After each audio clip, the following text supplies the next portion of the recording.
Assalamualaikum warahmatullahi wabarakatuh. Saya akan menjelaskan tentang perkembangan fisik pada masa bayi. Yang pertama ada perkembangan fisik dan perkembangan bayi, di mana pada pola perkembangan bayi ini dilakukan secara bertahap dan berat badan bayi ini masih tidak sesuai karena belum menerima asupan seperti menyusui dari ibunya.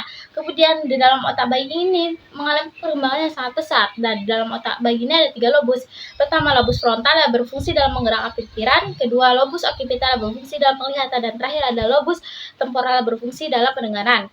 Kemudian tidur. Nah, tidur bayi ini dilakukan secara lama, harus lebih dari sekitaran 10-21 jam. Nah, di mana orang tua ini sering mengeluh kalau anak itu tidak bisa tidur di malam hari. Nah, ini tuh disebabkan karena para orang tua itu terlalu sering mengajak bayinya itu beraktivitas dengan mereka. Kemudian ada nutrisi. Nah, di mana bayi ini sangat memerlukan nutrisi. Jika nutrisi ini harus sesuai ya. Jika kelebihan, bayi itu akan mengalami obesitas, dan jika kekurangan, maka bayi itu akan kekurangan gizi.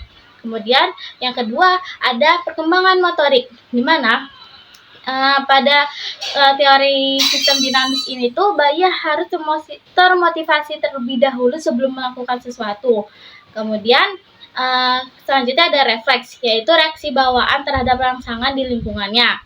Selanjutnya ada skill motorik kasar. Nah, skill motorik kasar itu proses pengembangan yang dari tidak bisa apa-apa menjadi bisa, melibatkan aktivitas otot yang besar. Contoh itu yang dilakukan ini yang digambar, bayi yang jalan pada lereng yang curam. Nah, ada bayi yang sudah terbiasa dan belum terbiasa. Jika yang belum terbiasa, maka bayi itu akan bingung bagaimana turunnya. Yang sudah terbiasa, bayi itu akan mengetahui apa saja tantangannya. Kemudian fine motor skill, di mana melibatkan gerak yang halus. Contohnya itu ya, bayi akan menyesuaikan genggamannya dengan benda atau apa saja yang di tangannya sesuai gitu. Terus yang ketiga ada sensori dan perseptual. Nah, apa sih sensasi itu? Nah, sensasi yaitu ketika informasi berinteraksi dengan panca indera kita, dan persepsi yaitu dari apa yang kita lihat. Nah, penglihatan ekologi. Penglihatan ekologi yaitu secara langsung mempersepsikan informasi dari dunia sekitar kita. Kemudian visual persepsi. Pandangan saat bayi yang baru lahir itu sama seperti kita seorang dewasa melihat dari 240 jarak kaki.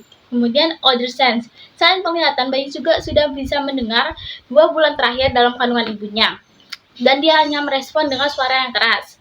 Kemudian intermodal perception yaitu menggunakan sensor lebih dari satu, contohnya penglihatan, pendengaran. Kemudian yang terakhir ada nurture and persepsi perkembangan. Dalam perkembangan ini harus menunggu perkembangan kognitif terlebih dahulu. Kemudian perceptual motor coupling yaitu tindakan itu digabungkan dan tidak bisa dipisahkan. Sekian dari saya. Wassalamualaikum warahmatullahi wabarakatuh.